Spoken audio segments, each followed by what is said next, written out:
There's no feeling more intense than starting over. If you deleted your homework the day before it was due, as I have, or if you left your wallet at home and you have to go back after spending an hour in the commute. If you won some money at the casino and then put all your winnings on red but it came up black. If you got your best shirt dry cleaned before a wedding and then immediately dropped food on it. If you won an argument with a friend and then later discovered that they just returned to their original view. Starting over is harder than starting up. If you're not ready for that, like if you've already had a bad day, then what you're about to go through might be too much. Feel free to go away and come back. I'll be here. Alright, thanks for coming with me on this trip. I'll understand if you have to take a break at any point. Just find a safe place to stop and quit the game. And don't worry, I'll save your progress, always, even your mistakes. This game is a homage to a free game that came out in 2002, titled Sexy Hiking. The author of that game was Jazuo, a mysterious Czech designer who was known at the time as the father of B games. And B games are rough assemblages of found objects. Designers slap them together very quickly and freely, and they're often too rough and unfriendly to gain much of a following. They're built more for the joy of building them than as polished products.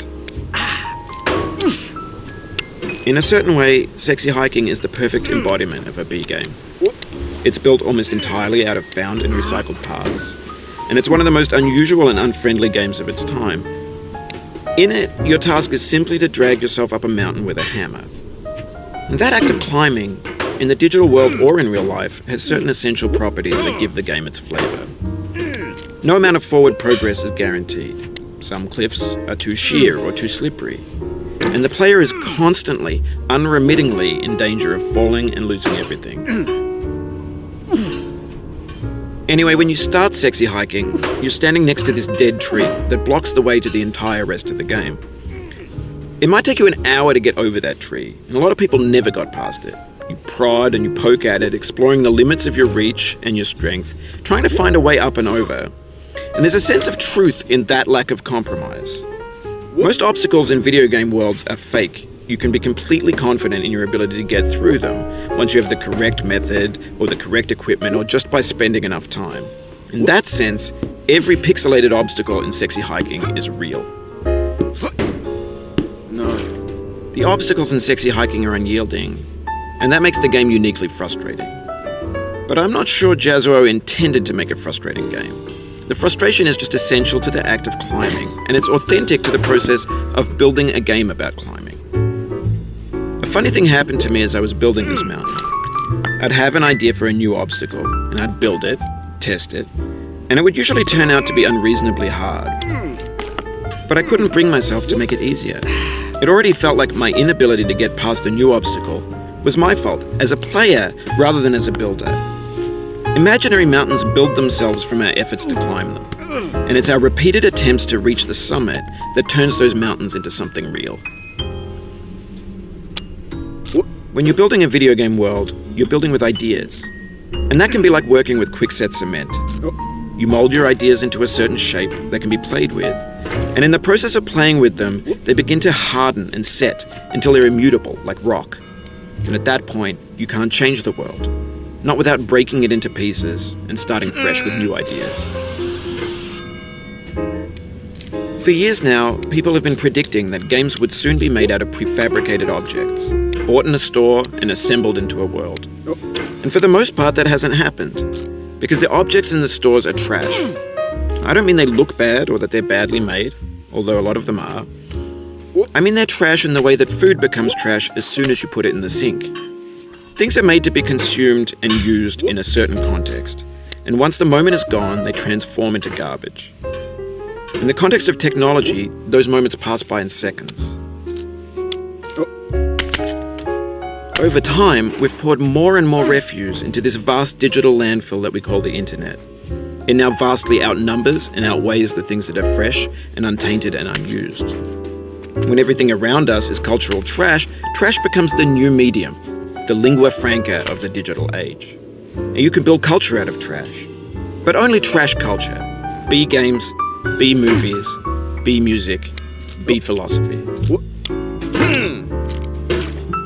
Maybe this is what digital culture is. A monstrous mountain of trash, the ash heap of creativity's fountain. A landfill with everything we ever thought of in it. Grand, infinite, and unsorted. There's 3D models of breakfast, Gen X's fanfic novels, scan magazines, green screen Shia LaBeouf, banned snuff scenes on LiveLeak.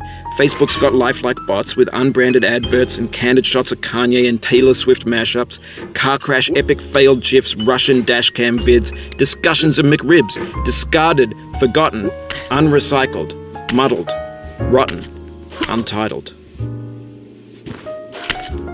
Everything's fresh for about 6 seconds, until some newer thing beckons, and we hit refresh. And there's years of persevering, disappearing into the pile, out of style, out of sight.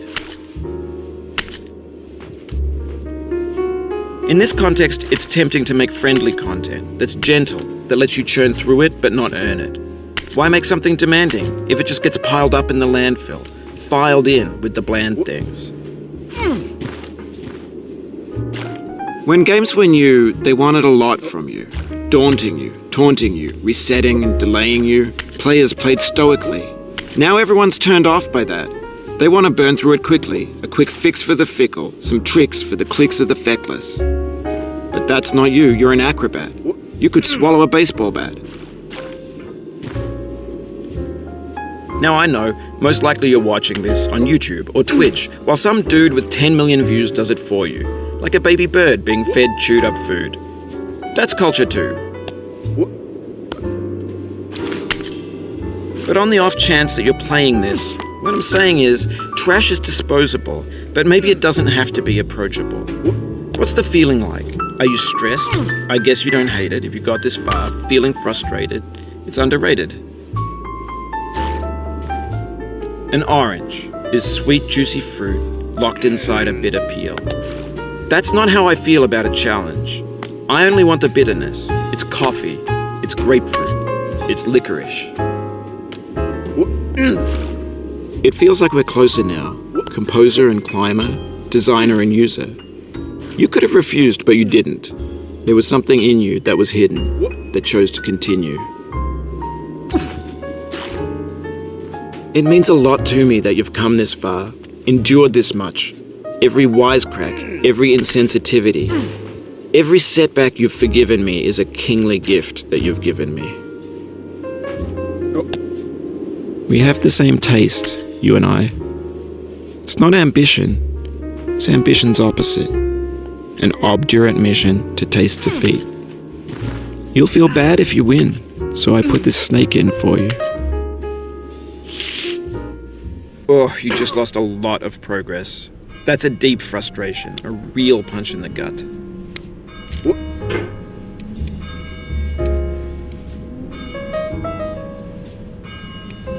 Oh.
Have you thought about who you are in this?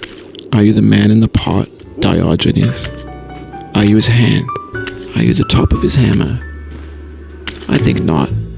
Where your hand moves, the hammer may not follow, nor the man, nor the man's hand. In this you're his will, his intent, the embodied resolve in his uphill ascent.